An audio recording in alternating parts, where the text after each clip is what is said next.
J'avais pas vu cet extrait, mais... C'est saisissant.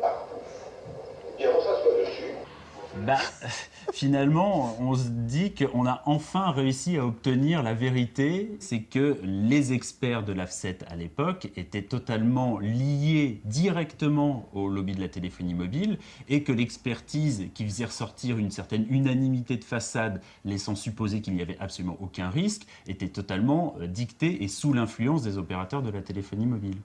L'affaire fait grand bruit. L'IGAS, la police du ministère de la Santé, est saisie pour mener une enquête. Les inspecteurs vont aller de découverte en découverte. D'abord, ils constatent des liens entre les experts de l'AFCE et l'industrie qui finance leurs recherches.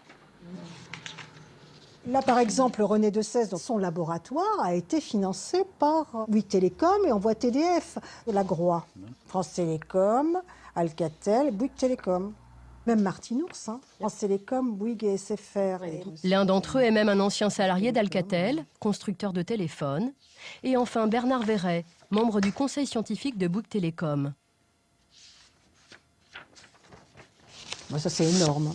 Mais ce qui retient l'attention des enquêteurs de l'IGAS, c'est ce document. Publi-document. En fait, c'est une publicité financée par Orange. Il faut le voir en petit, en collaboration avec Orange, qui a été diffusée dans le cadre d'une revue Impact Médecine, qui est donc diffusée auprès des médecins. Cette revue à destination des médecins est financée par un opérateur, explique que les antennes relais et le portable ne sont pas un danger pour la santé. Et ce sont les experts de l'AFCE, comme René Decèze ou Bernard Verret, qui s'expriment. Pour les inspecteurs de l'IGAS, leur participation à ce numéro d'Orange jette le trouble sur leur indépendance. Les inspecteurs généraux ont critiqué cette collusion, on dirait, entre l'opérateur Orange et les experts, et le manque, je dirais, d'éthique et de déontologie des experts. Qui se permettent de participer à une revue financée par Orange, participer au conseil scientifique de Bouygues Télécom, pendant qu'ils mènent une expertise, ça montre bien le côté totalement... il y a une impunité totale et vraiment fonctionnement en vase clos. S'appuyant sur ces experts, dans un rapport de 2003 et de 2005, les autorités sanitaires françaises ont fini par conclure que les antennes relais ne présentaient aucun risque pour les riverains.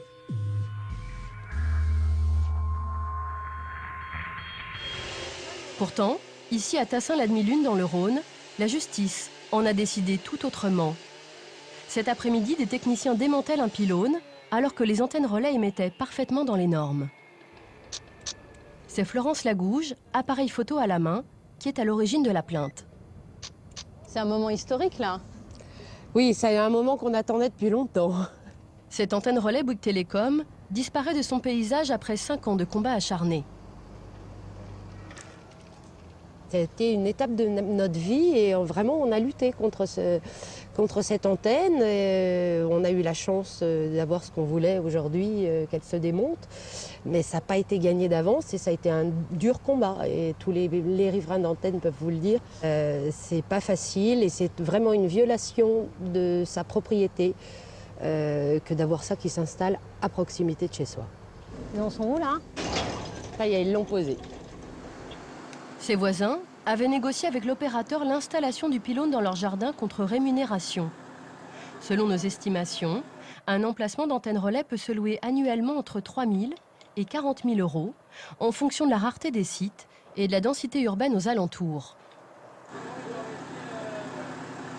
Il faut savoir quelque chose, c'est qu'on était en très bon terme avec nos voisins.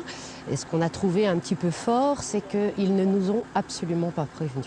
Mais c'était quoi l'intérêt pour eux, en fait? Ils avaient signé un bail de 15 ans, donc 15 ans, une grosse somme tous les mois. Bon, bah écoutez, oui, effectivement, on peut comprendre que ça fasse fléchir. Les Lagouges craignent pour leur santé. Ils décident d'attaquer l'opérateur pour tenter d'obtenir le démontage. Voilà le dossier, ou du moins une partie du dossier. Et ces photos, là, c'est quoi? Alors ça, ce sont les photos qu'on a prises à la construction de l'antenne. Mais ça ressemble à un sapin. Il a été maquillé en sapin, ce qui fait que j'avoue que c'est beaucoup moins agressif qu'une antenne classique. La famille gagne en première instance, Bouygues Télécom fait appel et les Lagouges gagnent de nouveau en appel. Le tribunal a estimé, s'agissant du risque sanitaire, que exposer son voisin contre son gré à un risque certain et non pas hypothétique comme prétendu en défense constitue un trouble de voisinage dont le caractère anormal tient au fait qu'il porte sur la santé humaine. Écarter le risque dans le cas présent ne peut s'obtenir que par l'enlèvement des installations. Voilà. Donc il nous donnait raison, effectivement. Il pense que, compte tenu des conclusions des scientifiques, on est en droit de se poser la question. Et si on est en droit de se poser la question, on n'a pas le droit de nous l'imposer. Et en quoi ce jugement est si important que ça, en fait? Ce que le gouvernement ne faisait pas, ce qu'une loi ne faisait pas, le juge l'a fait. Le combat de Florence Lagouge, c'est Richard Forget qui l'a remporté. Cet avocat spécialiste des antennes relais est devenu la bête noire de l'industrie de la téléphonie mobile. Il collectionne les plaintes contre tous les opérateurs. Ça, c'est tous les dossiers d'antennes relais qu'on traite au cabinet qui concernent à peu près tous les opérateurs. Vous avez le trio, là. Le trio complet, tout le monde est là. Vous pouvez nous montrer quelques noms d'opérateurs? Vous avez SFR, Bouygues, Orange, SFR et Orange, Bouygues. Vous avez là, il s'agit des 3 opérateurs aussi. Lorsque les Lagouge gagnent en appel en 2009, Bouygues Télécom ne désarme pas, l'entreprise se pourvoit en cassation. Mais quelques mois plus tard, l'opérateur renonce à aller au bout de la procédure, craignant que cette affaire ne fasse jurisprudence. Une surprise pour Maître Forget. On était assez serein, on espérait d'ailleurs qu'il y ait une décision.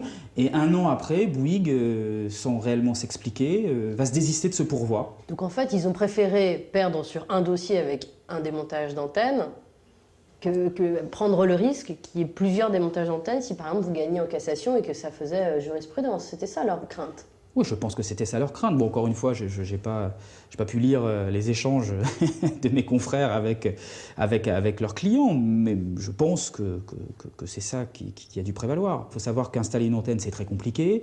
La démonter, ça prend aussi un peu de temps et beaucoup d'argent. Trouver des nouveaux sites, je dirais pas de mission impossible, mais c'est très difficile, surtout depuis l'hyper-médiatisation de ces problèmes liés aux antennes relais au téléphone portable.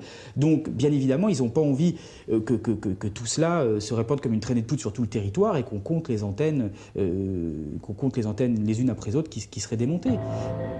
Face au juge qui impose le démontage des antennes relais, le gouvernement tente d'apaiser les craintes des opérateurs en organisant la même année un Grenelle des ondes. Dans cette voiture aux vitres fumées, la ministre de l'écologie, Nathalie Kosciusko-Morizet. C'est elle qui est aujourd'hui en charge de l'épineux dossier des ondes, un sujet qu'elle connaît bien. Il y a 6 ans, alors qu'elle était jeune députée UMP, elle avait ardemment défendu l'abaissement des normes. Dans une proposition de loi, elle demandait même que les antennes relais émettent à 0,6 volts par mètre, au lieu des 41 volts actuels. La ministre n'a pas souhaité que nous la filmions en pleine réunion avec les opérateurs et les associations. Est-ce que vous pensez qu'il faut actuellement baisser les normes actuelles sur les antennes relais? Aujourd'hui, ce sur quoi on travaille, c'est évaluer l'exposition actuelle. C'est assez compliqué, hein, des antennes, il y en a plusieurs, il y a plusieurs origines d'exposition aux ondes, donc évaluer l'exposition actuelle et par des expérimentations, regarder comment on peut techniquement, économiquement baisser l'exposition. Donc on n'est pas en train de baisser les valeurs limites, on est en train de regarder si c'est possible, tout simplement. Mais est-ce que vous pensez qu'il faut baisser les normes actuelles? Aujourd'hui, on n'a aucun indice, si vous voulez, qui nous permette de conclure, il n'y a aucune preuve, que l'exposition aux antennes relais pose un problème pour la santé. Parce que vous, en 2005, vous étiez favorable à ce qu'on baisse les normes. Moi, je suis convaincue que si c'est techniquement et économiquement possible, c'est des questions qu'on doit se poser. Il n'y a pas de preuve aujourd'hui que l'antenne relais nuit à la santé, mais il y a une inquiétude qui traverse la population sur l'exposition aux ondes. Elle élude la question. Nous lui montrons alors sa proposition de loi de 2005. Et vous, donc, vous êtes pour une norme à 0,6 volts, comme vous l'étiez en 2005? Je vous le refais? Non, mais c'est la question, effectivement. La ministre ne souhaite pas revenir sur cette proposition de loi qu'elle avait portée 6 ans plus tôt. En revanche, les normes actuelles, elles ne semblent pas y porter beaucoup de crédit. Pour diminuer l'exposition En termes de réglementation, parce que là actuellement les réglementations c'est par exemple 41 volts par mètre, ça fait partie des normes actuelles. Est-ce que vous pensez que ce sont des bonnes normes? Pour moi, le 41 volts par mètre aujourd'hui ne signifie plus grand-chose. Oui, mais c'est pourtant la norme actuelle en France. Mais oui, mais ça ne signifie plus grand-chose. Quand vous regardez l'exposition ville par ville, en fait on est très loin du 41 volts par mètre. Mais alors pourquoi on garde ces normes? Alors pourquoi on baisse pas moi, les je ne normes? vous dis pas qu'il faut forcément les garder, mais simplement il faut aller au bout du processus d'expérimentation qui est en cours. Aujourd'hui, le 41 volts par mètre signifie plus rien en fait. Ça veut dire qu'en tant que ministre de l'écologie, vous allez essayer de faire évoluer les normes? Ça va faire partie de vos engagements? Vous êtes complètement obsédé sur ce sujet. Non, c'est une question je vous dis que la importante, norme de 41 volts par mètre, aujourd'hui, elle ne correspond plus à rien. Selon la ministre de l'écologie, cette norme ne correspond donc plus à rien. Bien sûr. Au revoir. Mais pourtant, il n'est pas question de la changer. La ministre partie, nous espérons enfin rencontrer les opérateurs présents à la réunion. Au fond de la salle, ils sont tous là. Orange, SFR, Bouygues Télécom. Tout au long de notre enquête sur les ondes, nous avions sollicité les services de presse de chacun de ces opérateurs, sans aucun succès. Bonjour, SFR. Je vous rappelle pour vous dire que nous ne souhaitons pas répondre à vos questions dans le cadre de votre documentaire. Oui, bonjour Guy, chez Bouygues Télécom. J'ai fait un point chez moi sur l'histoire qui vous intéressait. Voilà, je suis bien embêté parce que j'ai absolument aucun porte-parole qui pourrait témoigner là-dessus, vous raconter ce qui s'est passé, pourquoi, quand, etc. etc. J'en suis absolument désolé.